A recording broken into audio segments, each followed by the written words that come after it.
இந்த படத்துல வாய்ப்பு எனக்கு கொடுத்ததுக்கு முதல்ல ப்ரொடியூசர் ரமேஷ் சார் அவங்களை நான் ரொம்ப நன்றி தெரிவிச்சுக்கிறேன். Master Pradeep sir, Jagan sir, Naren sir எல்லாருக்குமே நான் நன்றி தெரிவிச்சுக்கிறேன். சுரேஷ் சங்கையா வந்து எனக்கு காக்காம்பட்டிலேருந்து பழக்கம், அசிஸ்டன்ட் டைரக்டர் வந்து அவங்க பழக்கம். இப்போ சொன்ன மாதிரி கல்யாணக்காரனை படம் வந்து சுரேஷ் சங்கையா முதல்ல ஏதாவது கதை சொன்னார் படத்தை. அப்போ நம்ம கொஞ்சம் பயந்தோம், ஏன்னா சில காமெடியெல்லாம் போயிட்டு இருக்கோம் அதில் அப்படின்னு. ஆனால் நல்லா கதை அப்படின்னு அதில் ஒரு கேரக்டர் சொன்னாங்க, அதாவது பண்ணலாம். நான் அந்த டைமில் கூப்பிடும் போது என்னால் போக முடியாமல் போயிடுச்சு, சில இடங்கள் கமிட் பண்ணேன். அதை ட்ராப் ஆனாங்க, நான் அதை நடிக்க முடியாதனால ஒருவேளை சுரேஷ் சங்கையா வச்சு ஹீரோவை பண்ணணும்னு முடிவு பண்ணது எனக்கு வந்து பெரிய பாக்கியம் நினைக்கிறேன். ரொம்ப லைவான டைரக்டர். நான் மணிகண்டன் சார் அப்பப்போ சொல்லுவார், காகமலை டைரக்டர் அப்பப்போ சொல்லுவார், மட்டும் நிறைய விஷயம் லைவா நிறைய சொல்லுவாங்க அப்படின்னு. கடைசியாக நாங்கள் ஷூட்டிங் பண்ணிட்டு இருக்கும்போது ஒரு முறை எல்லா ஆர்டிஸ்ட் நிறைய ஆர்டிஸ்டுங்க எல்லாரையும் வந்து உட்காந்து டிராக்டர்லேருந்து தள்ளிட்டு இருக்கோம். நான் சும்மா ஜெனரலாக பேசிட்டேன், என்னப்பா பண்ணிட்டு இருக்கான்னு பார்த்தா டிராக்டர்லேருந்து எல்லாம் கீழே வந்துட்டான். ஏய் என்ன பண்ணிட்டு இருக்காரு, லைவ் வந்தால் தான் நான் சூப்பராக இருக்க முடியும், அதுக்கு என்னடா எல்லாரும் கீழே மண்ணு போடுற பேர் கொட்டிட்டு இருக்காரு. எல்லா விஷயமும் லைவா பண்ணி ஒரு விஷயமும் இந்த படத்தை பெரிய அளவில் கொண்டு வந்தது சுரேஷ் சங்கையா. ஷார்ட் எத்தனை இருக்கும், கேமராமேன் வந்து சார் வந்து ஃபிலிம் செட் பண்ற கேப்ல என்ன இன்னொரு கதை இருக்குன்னு, என்னப்பா இதே முடியல போகணும் அப்படின்னு கேளு அப்படின்னு அந்த 15 நிமிஷம் ஒரு கதை சொல்லியிருக்காப்ல.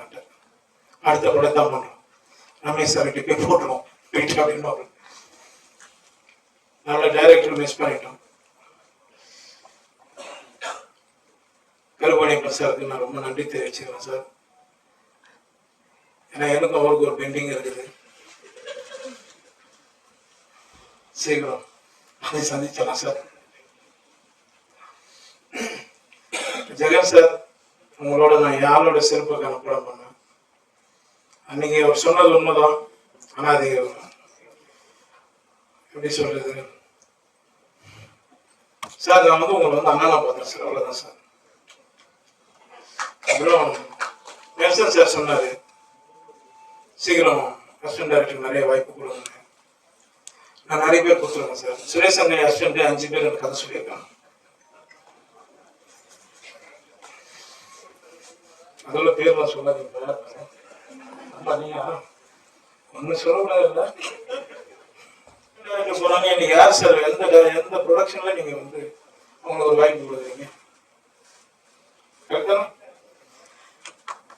அதனால அதை நான் வந்து முக்கியத்துவம் கொடுப்பேன் சார். எப்பவுமே எல்லா அசிஸ்டன்ட் டைரக்டருமே எல்லாருமே நான் கொடுப்பேன். என்னோட ஒரு சின்ன ஆசை அதிகம் பண்ணிட்டு இருக்கேன், எப்படி அதையும் எழுதிடுங்க நம்ம நண்பர்கள்லாம். ஒரு சின்ன கதை பண்ணி ஒரு அசிஸ்டன்ட் டைரக்டர் ஒரு வாய்ப்பு கொடுத்தாரு சார், ஒரு ப்ரொடியூசர் போச்சு. அது யாருக்கு யார் சொல்றாங்க, அது எப்படி இது பண்றாங்க. சுரேஷ் சங்கையா, நீ வந்து மறைந்தாலும் எங்களுக்குள்ள இருந்துட்டு தான் இருக்க. நான் அந்த பாப்பா வடிவத்துல பார்த்தேன், பேச அந்த பாப்பா அழுதுட்டு இருக்கேன். எனக்கு ஏதோ சுரேஷ் சங்கையா ஃபீல் பண்ற மாதிரி இருந்தது அது. அப்புறம் நான் வந்து கடைசியா வந்து குழந்தை பிறந்ததுக்கு அப்புறம் தான் விட்டுவாங்க. நான் அந்த குழந்தைக்கு ஒரு இது பண்றது சொல்லி நான் அசிஸ்டன்ட் டைரக்டர் எல்லாரும் அந்த ஃபங்க்ஷன்ல சொல்லியிருந்தேன். இப்போ அதை நான் பண்ணி ஆகணும், ஏன்னா அவங்கள மேடம் இப்பதான் பாக்குறாங்க ஒய்ஃப் நேரில். அது உங்க முன்னாடியே நான் பண்ணிடலான்னு இருக்கேன், பண்ணலாமா சொல்லுங்க.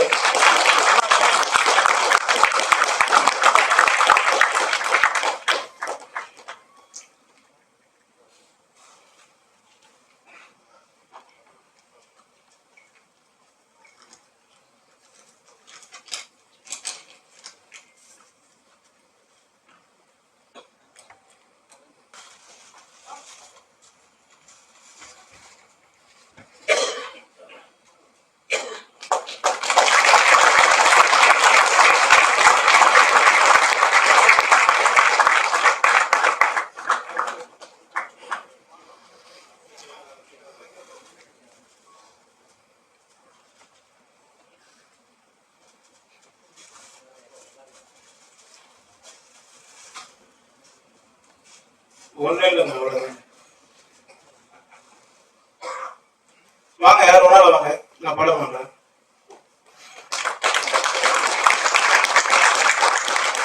நான் ஒரு நம்பிக்கை வச்சிருப்பேன் சார். இன்னும் நான் மேடை ஏறி சாமின்னு சொல்றதை விட மலை ஏறி சாமி கும்பிட்டுலாங்க. நான் வணங்குற முருகனை நம்பி இந்த படம் வெற்றி வர வேண்டும். சினிமாவில் எவர் வெற்றி பெறுவார் என்றால், எவரெல்லாம் உதவி இயக்குநர்களை பொன்னை போல பார்த்துக் கொள்கிறார்களோ அவர்கள் வெற்றி பெறுவார்கள். தன் படத்துல உதவி இயக்குநர்கள் இல்ல, பொதுவாவே உதவி தன் படத்துல வேலை செய்யறாங்க நல்லா பாத்துக்கிறதே அதிகம். அப்படி இல்ல ரமேஷ் பாபு வந்து எங்கெல்லாம் உதவி இயக்குனர் யாரும் சொன்னாலும் உடனே நின்று அவரோட பேசி ஜெகன் சொல்ற மாதிரி சிட்டிங்க போட்டு அதுக்கப்புறம் கிளம்புறவர். எனக்கு சாயிராம் சொல்ற ஒருத்தர் சிட்டிங்கும் போடுவாருன்னா ஒரே குழப்பமா இருந்துச்சு. ஏன்னா சிட்டிங் போடுறாங்க, சாயிராம் சிட்டிங் போடுறான்னு. ஆமா, நான் அப்படித்தான் டேரக்டர் வசந்த் ஒரு தடவை விளம்பரம் பண்ணும்போது சாய் வசந்த் நான் வேற யாரோ போலன்னு நினைச்சு கடந்து போயிட்டேன். அப்புறம் தான் அந்த வசந்த் தான் போய் இந்த சாய் வசந்த்னாங்க. அந்த மாதிரி இப்படி சூரியக்கனோட பெரும் நட்பு கொண்டிருக்கும் தயாரிப்பாளர் என்பதை விடவும் இன்னைக்கு ஒரு இயக்குனர் இல்லாத பொழுது அவர் படத்தை அவரின் பெயரை சொல்லி அவரை கொண்டாடி அவரை பாராட்டி பேசுகிற ஒரு தயாரிப்பாளர் அரிதலும் அரிது. அதற்காக ரமேஷ் வந்து பெரு வெற்றி பெறும். ஏன்னா எல்லா படம் ஆரம்பிக்கும் போது இயக்குனரும் நடிகரும் போல உலகத்தில் சிறந்த நண்பர்கள் இருப்பதே இல்லை. படம் முடியும் போது அவர்கள் இதுவரை போல மிகச்சிறந்த எதிரிகள் இருப்பதே இல்லை தமிழ் சினிமாவில். அப்படி இருக்கும் போது படம் முடிந்த பிறகும் அந்த இயக்குனரை கொண்டாடி கொண்டிருக்கிற அவருடைய இல்லாமையில அந்த இயக்குனரை கொண்டாடி கொண்டிருக்கிற ஒரு தயாரிப்பாளர் போற்றத்தக்கவர். அந்த வகையில் ரமேஷ் பாபு தொடர்ச்சியாக நாம் எல்லாராலும் போற்றப்பட வேண்டியவர். யோகி பாபு பத்தி எல்லாரும் பேசியிருந்தாங்க. குறிப்பா வசந்தம் பேசும்போது கிணத்த காலம் அப்படிங்கிற இந்த தலைப்பே வந்து ஒரு பொலிட்டிக்கல் ஸ்டேட்மெண்ட் ஆயிடுச்சு அப்படின்னு சொன்னாரு. வடிவேலு பேசின எல்லா வசனங்களும் தமிழ்நாட்டில் இங்க பொலிட்டிக்கல் ஸ்டேட்மெண்ட். வடிவேலுங்கிற ஒரு மனிதன் இல்லாம இன்னைக்கு தமிழ்நாடு விடிவதில்லை, தமிழ்நாடு முடிவதில்லை. எல்லாரும் ஏதாவது ஒரு வகையில், அது கோயம்புத்தூர்காரரோ விழுப்புரத்துக்காரரோ கன்னியாகுமரிக்காரரோ அவ்வளவு பேரும் வடிவேலுடைய மதர் ஸ்லாங்ல சொல்லவே இல்லை அப்படின்னு சொல்லாத நாளே கிடையாது. வடிவேலுடைய செய்தி எல்லாமே ஏன் பொலிட்டிக்கல் ஸ்டேட்மெண்ட் ஆகுது? வடிவேலு சொல்ற 2 வரி பூரா அப்படின்னா நீங்க பாத்தீங்கன்னா சூரிய நாராயணன் அவர்கள் எழுதிய நோய்களின்றி வாழ முடியாதாங்கிற ஒரு புத்தகம் படிச்சுட்டு இருந்தாங்க. அவர் நினைச்சிருந்தாரு, அவர் டைட்டீஷியன் அவர் நினைச்சிருந்தாரு. அந்த புத்தகத்துல வந்து டொமேட்டோ எஃபெக்ட் அப்படின்னு ஒரு வார்த்தை இருக்கு மருத்துவ உலகில். டொமேட்டோ எஃபெக்ட்ங்கிறது என்ன அப்படின்னா, அது மெடிக்கல் ஜர்னல்கள் எல்லாவற்றிலும் பயன்படுத்தப்படுற வார்த்தை. அதனால நம்மளை போல அவர்களுக்கு அந்த வார்த்தையினுடைய புழக்கம் தெரியாது, சொல்லாட்சி தெரியாது. எதுக்கு டொமேட்டோ எஃபெக்ட்னு மருத்துவ உலகம் சொல்லுது அப்படின்னா, நேரடியாக நிரூபிக்கப்பட்ட ஒன்றை ஒப்புக்கொள்ள மறுப்பது. இதுதான் விஞ்ஞானம், இதுதான் அறிவியல், இதுதான் நடந்திருக்கு அப்படின்னு எல்லா ஆதாரமும் இருந்தாலும் ஒத்துக்க மாட்டான். ஒத்துக்கிறேன்னா அதுக்கு பேர் டொமேட்டோ எஃபெக்ட்னு பேரு. அது 86 அமெரிக்காவில் முழுமையா தக்காளியால் தான் எல்லா நோயும் பரவுதுன்னு வட அமெரிக்கா நம்பிச்சு இல்லைன்னு மருத்துவ ரீதியா நிரூபிச்சாங்க. நிரூபிச்ச பிறகு வட அமெரிக்காவில் இல்ல தக்காளி தான் காரணம் நம்பிக்கிட்டே இருந்தா, அதனால அதுக்கு பேர் டொமேட்டோ எஃபெக்ட். உறுதியாக நடக்கும் ஒன்று, உறுதியாக இருக்கும் ஒன்று, உறுதியான அறிவியல் ஒன்று, அதை ஒப்புக்கொள்ளாதுக்கு டொமேட்டோ எஃபெக்ட். ஆனா வடிவேலுக்கு எப்ப தெரிஞ்சிருக்கு அப்படின்னா, எனக்கு வந்தா ரத்தம், உனக்கு வந்தா தக்காளி சட்னிங்கிறது இருக்கு இல்லையா, அதான் டொமேட்டோ எஃபெக்ட். ஏன்னா நேரடியாக ரத்தம் வருது, தக்காளி சட்னிங்கிற அப்படிங்கிறது வந்து டொமேட்டோ எஃபெக்ட். நேரடியாக ரத்தம் இருக்கு, ஆனா நீங்க தக்காளி சட்னிங்கியா அப்படின்னு. அப்போ ஒரு நகைச்சுவை நடிகன் என்பவன் சொல்லுகின்ற ஒரு வார்த்தை ஒரு அரசியல் செய்தியாக மாற முடியும் அப்படின்னா, நகைச்சுவை நடிகர்களை தமிழ்நாடு அவ்வளவு சிறந்தவர்களை வைத்திருந்திருக்கிறது. அந்த வரிசையில் இன்னைக்கு யோகி பாபு இடம்பெறணும் தான் எல்லாரும் பார்த்தோம். ஆனா நிவாஸ் பிரசன்னாவும் யோகி பாபுவும் எல்லாவற்றையும் அவர்களுடைய வாழ்நாள்ல அறிந்து கொள்ள முடியாது. என் வாழ்நாள் அறிஞ்சிட்டோம் நல்லதையும் எவனோ இருந்திருக்கான், யாரோ நடத்திருக்கான், அவன் சொன்னதை தான் தெரிஞ்சுக்கணும் இல்லையா? சினிமாவில் எப்பொழுதும் என்ன செய்யக்கூடாது அப்படின்னா, அட்வைஸ் மட்டும் பண்ணக்கூடாது. ஏன்னா யார் அட்வைஸை யாரும் கேட்க மாட்டாங்க. கேட்பாங்க யாராவது? ஏன் சினிமாவில் கேட்க மாட்டாங்க? ஏன் கேட்க மாட்டாங்கன்னா, ஏற்கனவே வீட்டுல சொல்ல கேட்காம தான் இங்க வந்திருக்கோம் இல்லையா? சினிமாவுக்கு யாரெல்லாம் வந்தா, யாரெல்லாம் வீட்டுல சொல்றது கேட்கலையோ, யாரெல்லாம் வாத்தியார் சொல்ற கேட்கலையோ, ஆசிரியர் சொல்ற கேட்கலையோ, பள்ளிக்கூடத்துல சொல்ற கேட்கலையோ, அவர் எல்லாம் சினிமாக்களுக்கு வந்திருக்கோம். இங்க வந்து எப்படி இன்னொருத்தர் சொல்ற கேட்போம்? கேட்க மாட்டோம். அதெல்லாம் எனக்கு தெரியுமோ. அப்ப இங்க என்ன செய்யணும்? பகிர்ந்துக்கணும் எல்லாத்தையும். எனக்கு தெரிந்த ஒன்றை இன்னொருத்தர் சொல்லணும். இன்னொரு தெரிஞ்ச உடனே என்ன சொல்லணும், நம்ம கவுண்டமணி இன்னைக்கு வரை ஏன் கொண்டாடுறோம் இல்லையா? ஏன் கொண்டாடுறோம் அப்படின்னா, கவுண்டமணி வி சேகர் அவர்களுக்கு 5 லட்சம் ரூபாய்க்கு சம்பளத்துல படம் பண்ணுவார். படம் பண்ணும் பொழுது கூடவே வந்து ஒரு பெரிய ஹீரோடைய படம் கேட்பாங்க. கேட்கும்போது கவுண்டமணி எந்த கவலையும் இல்லாம 25 லட்சம் ரூபாய் சம்பளம் சொல்லுவார். அந்த பெரிய கம்பெனி தவிச்சிரும். என்னடா அந்த வி சேகர் நம்ம ஸ்டுடியோல தான் இருக்கிறது, 40 நாள் டேட்ல கொடுத்துருக்காரு கவுண்டமணி, அதுக்கு 5 லட்சம் ரூபாய் சம்பளம், நமக்கு 5 மடங்கு 25 லட்சம் ரூபாயா 10 நாளைக்கு கேட்டபோது கவுண்டமணி சொல்ற, அவன் என்னை ஹீரோ வச்சிருப்பான், நீ எடுப்பியா? உன் படத்துல யாரோ ஹீரோ, நான் பக்கத்துல நிப்பேன், அதுதான் உனக்கு 25 லட்சம் ரூபாய் சம்பளம். அவன் என்னை வச்சு 40 நாள் எடுப்பான், நான் தான் எல்லா முக்கிய வசனத்தையும் பேசுவேன், நான் தான் என்னுடைய வாழ்க்கை மாறப்போகுது. அதுல என்னை எந்த படம் ஞாபகம் வச்சிருப்பாங்க? இந்த 5 லட்சம் ரூபாய் படம் தான் ஞாபகம் வச்சிருப்பான். நீ சொல்ற ஹீரோ பக்கத்துல போய் நிக்கிற 25 லட்சம் ரூபாய் படத்துல ஞாபகம் இருக்க போறதில்ல, அதனால அது ஒரு ஃபைன் எப்படி போயிருக்க. அதை போல செய்து இன்றும் சினிமாவுக்கு வெற்றிகரமா இருக்கிற இன்னொரு நபர் யாருன்னா இளையராஜா. இளையராஜா தனித்து, இளையராஜாவை தவிர்த்து தமிழ் சினிமா கிடையாதுன்ற காலகட்டம் ஒன்று உண்டு. வெறுமன ஒரு பிளாக் அண்ட் ஒயிட்ல போட்டோ போட்டு ராகதேவனின் இசையில் போட்டா எல்லாரும் வந்து வாங்கிடுவாங்க படத்தை. அவரு லேசா 92ல அந்த இடம் பறிகொடுது. அதை பத்தி அவர் கவலைப்படல, நடத்திக்கிட்டே இருக்காரு, படம் பண்ணிக்கிட்டே இருக்காரு, தொடர்ந்து நடக்குது. வெற்றி படம் கொடுக்குறாங்க மறுபடியும். அவதாரங்கிற படத்தை நான் பாக்குறேன். 97 கமலால இளையராஜா பேர் போட்டா அரங்கு அதிருது. இன்னைக்கும் இளையராஜா பேர் போட்டா அரங்கு அதிருது. ஒரு மனிதர் எப்படி தன்னுடைய இடத்தை விட்டு விலைக்கு நின்று 30 வருஷங்களுக்கு எதிர்த்து வாங்குறாரு அப்படின்னா, இளையராஜா ஒரு பொழுதும் பெருநிறுவனங்களுக்கு மட்டுமே படம் பண்ணல. எவரிடம் பணம் இல்லையோ அவருக்கு இளையராஜா படம் பண்ணிக்கிட்டே இருந்தார். இளையராஜா உச்சத்துக்கு இருக்கும் பொழுது வாங்குற சம்பளம் குருவிக்கர் சண்முகத்துல சம்பளம் கிடையாது. குருவிக்கர் சண்முகம் படத்துக்கு வந்தாரு, மாப்பிள்ள மனசு பூப்பெல்லாம் படுக்கிறாரு, குருவிக்கர் சண்முக படம் இல்லைன்னு தெரியும், பாண்டியராஜன் தேதி கொடுக்குறாரு, இளையராஜா சொல்றாரு அப்புறம் பார்த்து நான் பணம்ங்கிறாரு. அன்னைக்கு இளையராஜா உச்ச சம்பளம் பெற்றுக் கொண்டிருந்த ஒருத்தர். அப்ப யாருக்கு வீட்டை கொள்ளையடிக்கணும், யாரு வீட்டை வெள்ளையடிக்கணும் தெரிஞ்சிருக்கு அவருக்கு இல்லையா? அதுக்கு காரணம் வந்து இசையமைப்பாளர் நிவாஸ் கே பிரசன்னா. ரொம்ப நன்றி நண்பா. எனக்கு வந்து நிவாஸ் கே பிரசன்னோட இது ஒரு 6வது படமா 7வது படமான்னு தெரியல. நிறைய அவரோட நான் பாடல் பணிபுரிஞ்சதுல ரொம்ப ஹாப்பி. சாரி, இந்த ஸ்டேஜுக்கு வந்ததுக்கு அப்புறம் என்னோட கிளாஸ்மேட் வந்து ஜெகன் வந்து மீடியா ஆர்ட்ஸ் நாங்க பண்ணோம். நீ என்னடா இங்க பண்ற அப்படின்னு நான் கேட்கும்போது எனக்கு பக்கத்துல கவிதா பாரதி தான் சொன்னாரு, இந்த படத்தோட ஒன் ஆஃப் த ப்ரொடியூசர் அப்படின்னு. எனக்கு ரொம்ப ரொம்ப ஹாப்பி ஜெகன். இந்த படத்துல நானும் வந்து ஒரு பாடலாசிரியர், அதுவும் எனக்கு தெரியாம நீ வந்து ஒரு ப்ரொடியூசர்னு எனக்கு ரொம்ப ஹாப்பியா இருக்கு. அது என் கிளாஸ்மேட்டுக்கு போது ரொம்ப ஹாப்பி. யோகி பாபு சார், நம்ம டூரிஸ்ட் ஃபேமிலி வந்து பெரிய ஹிட் படமா அமைஞ்சது. இந்த படமும் வந்து ஒரு பெரிய வெற்றி படமா அமையும் நம்பிக்கை இருக்கு எனக்கு. நீங்க சின்ன சின்ன படங்களுக்கு கொடுக்கிற ஒரு பெரிய நம்பிக்கை. லாஸ்ட் மந்த் ரிலீஸ் ஆன என்னோட வித் லவ் பெரிய ஹிட் ஆச்சு. அதுக்கப்புறம் இந்த படமும் ஒரு பெரிய ஒரு நம்பிக்கை கொடுத்திருக்கு. இயக்குனர் வந்து பாத்தீங்கன்னா நான் நேர்ல அவரை பார்க்கல, போன்ல தான் வந்து சிச்சுவேஷன் சொன்னாரு.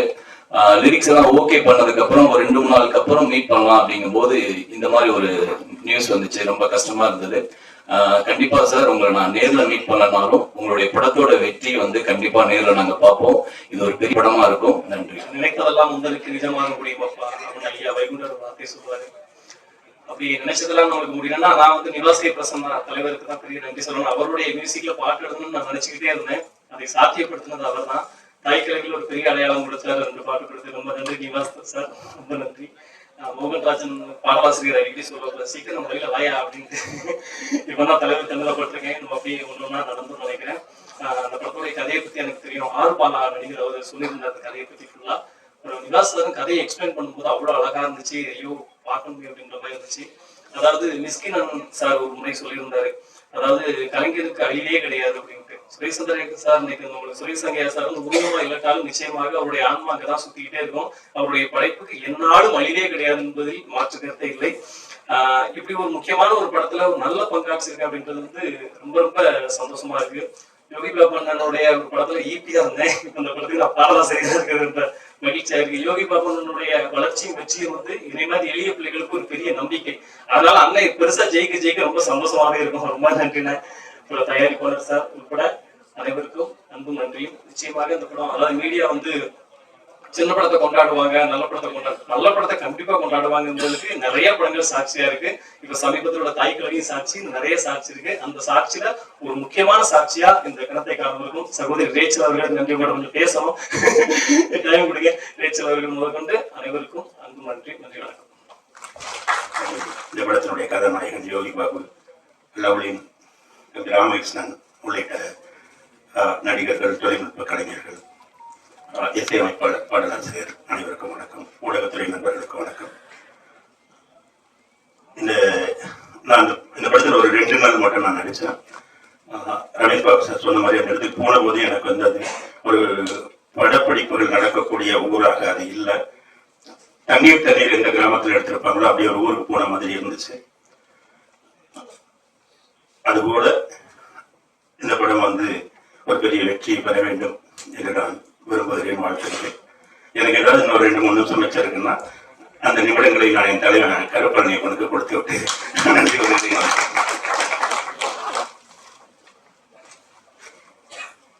Thank you sir.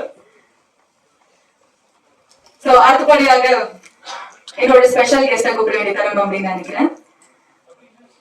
So can we have director Nelson Venkatesan to share few words?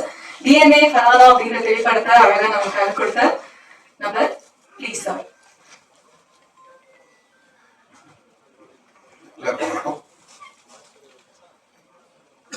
எங்க இருந்து ஆரம்பிக்கிறது ரொம்ப நேரமா யோசிச்சுட்டு இருந்தேன். இந்த இடத்துல உட்காரும்போது சுரேஷ் அங்கையா வந்து எனக்கு கிடாயின் கருணை பண்ண படம் முடிஞ்சதுக்கு அப்புறம் எனக்கு அவர்கிட்ட பேசணும்னு தோணுச்சு. தமிழ் சினிமாவில் வந்து மிகச்சிறந்த ஒரு பொலிட்டிக்கல் ஃபிலிம், ஒரு ரூரல் காமெடி அப்படின்னு சொன்னா நான் கிடாயின் கருணை பண்ண சொல்லுவேன். நான் ஏன் இந்த மேடையில தைரியமா சொல்றேன்னா, நான் இதுக்கு முன்னாடி பல இடங்கள்ல என் நண்பர்கள் கிட்ட பல சூழல்ல இந்த படம் வந்ததுல இருந்து தமிழ் வெளிவந்த மிகச்சிறந்த படங்களில் ஒரு படமா அந்த படத்தை என்னுடைய ஃபேவரட் லிஸ்ட்ல நான் எப்பவுமே என்னுடைய நண்பர்கிட்ட சொல்லியிருக்கேன். அப்படிதான் எனக்கு சுரேஷ் அங்கையா முதல்ல பழக்கம். ஜார்ஜ் மரியம் சார் கூட வந்து இன்னைக்கு அவர் ஒரு மிகப்பெரிய நடிகராக இருக்காரு. ஆனா அந்த படம் ஆரம்பிக்கும் போது இன்னைக்கு இருக்கிற அளவுக்கு அவருக்கு பாப்புலாரிட்டி அன்னைக்கு இல்லை. பட் அந்த கதையில வந்து நடிச்சிருந்த விகாத் சாரும் சரி, எல்லாரும் சரி, ஒரு ஃபேண்டாஸ்டிக் பெர்ஃபார்மன்ஸ் கொடுத்துருந்தாங்க. அந்த படத்தை பார்த்துட்டு எனக்கு அந்த இயக்குனரை தேடி அவர்கிட்ட பேசணும்னு தோணுச்சு. அவரை தேடி அவரோட பேசி ஒரு குறுகிய காலம் நாங்கள் அவரோட டச்ல இருந்தேன். அப்புறம் ஒரு வெல்லிங்டன் நாற்காலின்னு ஒரு படம் அவர் பண்றதா இருந்தது. அது ஒரு ரொம்ப இன்ட்ரெஸ்டிங்கான ஒரு கதை. நானும் அந்த படம் எப்படியாவது திரைக்கு வர முடியுமான்னு என்னால் முடிஞ்ச அளவுக்கு ஒரு சிறிய ஹெல்ப் நான் அதை புஷ் பண்ண ட்ரை பண்ணோம். பட் அது கை கூடல. இன்னைக்கு இருக்கக்கூடிய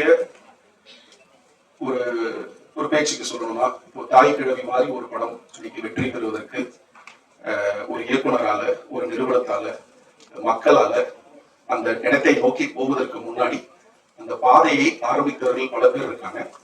அந்த பாதையில சுரேஷ் அங்கையாவுக்கு ஒரு பகுதி இருக்கு, ஒரு இடம் இருக்கு அப்படின்னு நான் தீர்க்கமா நம்புறேன். ஏன்னா வந்து ஒரு கிடாயின் கருணை மனு நீங்க இன்னைக்கு போய் பாருங்க, பார்த்தாலும் சரி, நிச்சயமா பாருங்க. அன்னைக்கு அது ஒரு கார்பரேட் நிறுவனம் அதை வெளியிட்டாங்க.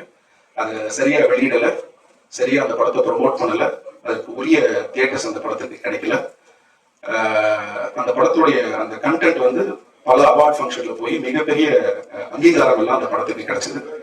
இருந்தும் சுரேஷ் அங்கையாருக்கு கிடைக்க வேண்டிய போதுமான அங்கீகாரமும், அவருடைய கதைகளுக்கு தேவைப்பட்ட நாயகர்களோ நாயகிகளோ இல்ல பட்ஜெட்டோ இந்த தமிழ் சினிமா அவரை கம்ஃபர்டபுளா வச்சுக்கக்கூடிய சூழல் இருந்தும் முடியாம அவர் ஒரு பெரிய போராட்டத்துக்கு அப்புறம் தான் சத்திய சோதனை பண்ணாரு. அதுக்கு மேல அவர் பண்ண இந்த கிணத்த காலமும் ஒரு பெரிய போராட்டத்துக்கு அப்புறம் தான் நடந்தது.